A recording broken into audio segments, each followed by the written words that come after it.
Salut, aujourd'hui on va parler entretien et taille des tomates.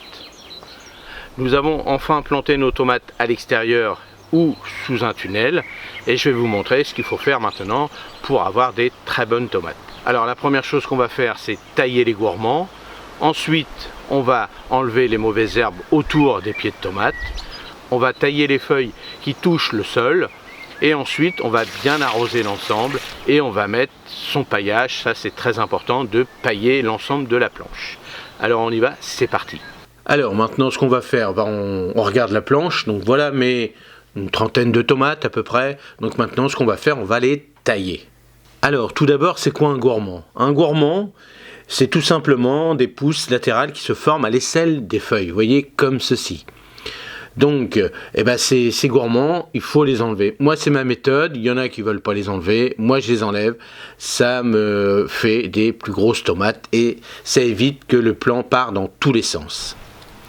Alors, soit on le taille avec un petit ciseau bien propre ou pas, un petit sécateur. Moi, je préfère la méthode directement avec mes doigts, c'est plus facile, hein, vous allez voir, ça casse directement sous vos deux doigts, en fin de compte, hein, et c'est beaucoup plus rapide. Alors, je mets un petit gant, parce que c'est vrai que la tomate, elle tâche énormément, puis après, moi, je reprends la caméra, donc c'est pas facile, mais bon, voilà, avec un petit zeste de citron, normalement, le verre s'en va facilement. Ensuite, ce qu'on peut faire, c'est enlever toutes les feuilles du bas. Cela évite que les maladies remontent par ces feuilles et surtout quand vous arrosez par exemple. Donc c'est mieux de les enlever à peu près 10 cm, 10-20 cm du sol à peu près. Et bien sûr moi je taille par temps chaud. Comme ça cicatrise rapidement avec la chaleur. Moi, j'ai toujours évité de faire ça le matin de bonne heure avec trop d'humidité. Ça évite que la maladie rentre par ces blessures. Ensuite, je vous montre comment moi je les tuteur. Donc tout simplement à la ficelle. Donc j'attache une ficelle tout en haut sur mes tunnels. Hein. J'ai une tige qui tient l'ensemble. Et puis tout simplement, je fais un nœud autour de la tige principale de la tomate. Alors, il y a des personnes qui vont mettre des piquets dans le sol, une espèce de sardine par exemple. Voilà, moi je m'embête pas. Autour de la tige principale, ça marche largement.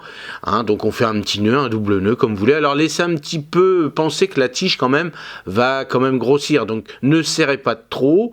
Hein, et puis vérifiez régulièrement si la corde n'abîme pas la tige principale. Et ensuite, on entoure cette ficelle tout autour de la tomate, hein, voilà, on fait comme ceci, donc tout simplement, et à fur et à mesure, donc on vérifie toutes les semaines, on agrandit, et voilà, il n'y a aucun souci de ce côté-là. Alors une fois qu'on a réalisé tout ça, on donne un bon petit coup de griffe partout pour enlever les mauvaises herbes. Moi, sur ma parcelle, il y a eu des anciennes graines de tomates, vous voyez, tout simplement qu'on germait, qu'on poussait. Donc je nettoie tout ça, je griffe encore un petit peu parce que je vais mettre mon paillage. Mais avant de mettre le paillage, je vais arroser mes pieds de tomates. Donc vous voyez maintenant, ça va être beaucoup plus facile d'arroser puisque les feuilles ne touchent plus le sol. Et bien sûr, vous surveillez régulièrement si tout va bien sur vos pieds de tomates. Pour l'instant, sous le tunnel, ça pose pas de problème. C'est vrai que pour les personnes qui ont réalisé les cultures à l'extérieur, attention, en Normandie par exemple, les nuits sont très fraîches, donc n'oubliez pas de mettre un petit voile d'hivernage quand même. C'est comme ça qu'on attrape les maladies s'il y a des très grosses températures entre la nuit et dans la journée. Alors là, ce qu'on va faire maintenant, on va pailler. Hein. Vous voyez, maintenant, ça y est, je commence à pailler. Donc voilà la différence. Donc je mets un bon 10 cm de paillage sur l'ensemble. Alors, on évite de trop serrer autour des tiges principales des tomates. Là on a arrosé et puis on va voir en fonction des arrosages si vraiment la tomate a vraiment soif, on dégage un petit peu le paillage. Voilà, je le dégage pas le paillage parce que je vois, j'arrose à l'arrosoir, donc je regarde bien l'ensemble de mon potager et il n'y a aucun problème de ce côté-là. Pour ma part, je ne mets pas d'engrais puisque j'ai mis dans mes godets 1, 2, 3 mois d'engrais à diffusion lente pour mes tomates. Alors bien sûr, vous, si vous avez mis directement vos pieds de tomates comme ça et vous n'avez pas mis d'engrais, rajoutez, il y a beaucoup d'engrais qui existent pour les tomates, il faut en mettre, il n'y a pas de souci. Attention à faire tous vos purins, vos choses comme ça, de pas trop en mettre non plus.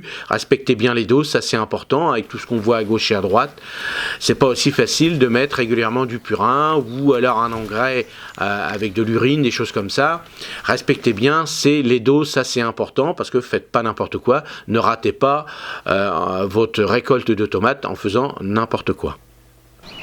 Alors voilà, j'espère que vous avez encore appris pas mal de choses sur cette vidéo. N'oubliez pas que pour tous les débutants, j'ai fait des fiches techniques, ça me donne un coup de main à la chaîne.